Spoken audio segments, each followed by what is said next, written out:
जय माता दी दोस्तों, कैसे हैं आप सब। बुधवार व्रत की पौराणिक कथा। समतापुर नगर में मधुसूदन नामक एक व्यक्ति रहता था। वह बहुत धनवान था। मधुसूदन का विवाह बलरामपुर नगर की सुंदर लड़की संगीता से हुआ था। एक बार मधुसूदन अपनी पत्नी को लेने बुधवार के दिन बलरामपुर गया। मधुसूदन ने पत्नी के माता पिता से संगीता को विदा कराने के लिए कहा। माता पिता बोले, बेटा आज बुधवार है, बुधवार को किसी भी शुभ कार्य के लिए यात्रा नहीं करते। लेकिन मधुसूदन नहीं माना। उसने ऐसी शुभ अशुभ की बातें को न मानने की बात कही।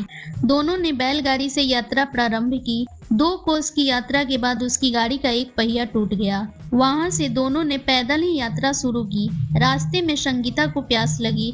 मधुसूदन उसे एक पेड़ के नीचे बैठाकर जल लेने चला गया। थोड़ी देर बाद जब मधुसूदन कहीं से जल लेकर वापस आया तो वह बुरी तरह हैरान हो उठा, क्योंकि उसकी पत्नी के पास उसकी ही शकल सूरत का एक दूसरा व्यक्ति बैठा था। संगीता भी मधुसूदन को देखकर हैरान रह गई। वह दोनों में कोई अंतर नहीं कर पाई। मधुसूदन ने उस व्यक्ति से पूछा कि तुम कौन हो और मेरी पत्नी के पास क्यों बैठे हो। मधुसूदन की बात सुनकर उस व्यक्ति ने कहा, अरे भाई, यह मेरी पत्नी संगीता है। मैं अपनी पत्नी को ससुराल से विदा कराकर लाया हूँ। लेकिन तुम कौन हो जो मुझसे ऐसा प्रश्न कर रहे हो। मधुसूदन ने कहा कि तुम जरूर कोई चोर या ठग हो। यह मेरी पत्नी संगीता है। मैं इसे पेड़ के नीचे बैठाकर जल लेने गया था। इस पर उस व्यक्ति ने कहा, अरे भाई, झूठ तो तुम बोल रहे हो। संगीता को प्यास लगने पर जल लेने तो मैं गया था। मैंने तो जल लाकर अपनी पत्नी को पिला भी दिया है। अब तुम चुपचाप यहाँ से चलते बनो, नहीं तो किसी सिपाही को बुलाकर तुम्हें पकड़वा दूंगा। दोनों एक दूसरे से लड़ने लगे।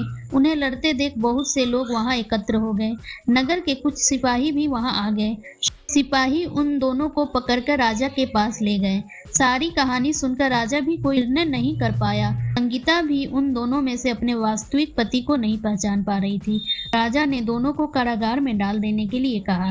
राजा के फैसले पर असली मधुसूदन भयभीत हो उठा। तभी आकाशवाणी हुई, मधुसूदन, तूने संगीता के माता पिता की बात नहीं मानी और बुधवार के दिन अपनी ससुराल से प्रस्थान किया। यह सब भगवान बुद्धदेव के प्रकोप से हो रहा है। मधुसूदन ने भगवान बुद्धदेव से प्रार्थना की, हे भगवान बुद्धदेव, मुझे क्षमा कर दीजिए। मुझसे बहुत बड़ी गलती हुई। भविष्य में अब कभी बुधवार के दिन यात्रा नहीं करूंगा और सदैव बुधवार को आपका व्रत किया करूंगा। मधुसूदन के प्रार्थना करने से भगवान बुद्धदेव ने उसे क्षमा कर दिया। तभी दूसरा व्यक्ति राजा के सामने से गायब हो गया। राजा और दूसरे लोग इस चमत्कार को देख हैरान हो गए। भगवान बुद्धदेव की इस अनुकंपा से राजा ने मधुसूदन और उसकी पत्नी को सम्मान पूर्वक विदा किया। कुछ दूर चलने पर रास्ते में उन्हें बैलगाड़ी मिल गई। बैलगाड़ी का टूटा हुआ पहिया भी जुड़ा हुआ था। दोनों उसमें बैठकर समतापुर की ओर चल दिए। मधुसूदन और उसकी पत्नी संगीता दोनों बुधवार को व्रत करते हुए आनंद पूर्वक जीवन यापन करने लगे। इस तरह भगवान बुद्धदेव की कृपा से उनके यहाँ खुशियां बरसने लगी। इस तरह जो स्त्री पुरुष विधिवत बुधवार का व्रत करके व्रत कथा सुनते हैं, भगवान बुद्धदेव उनके सभी कष्ट दूर करते हैं।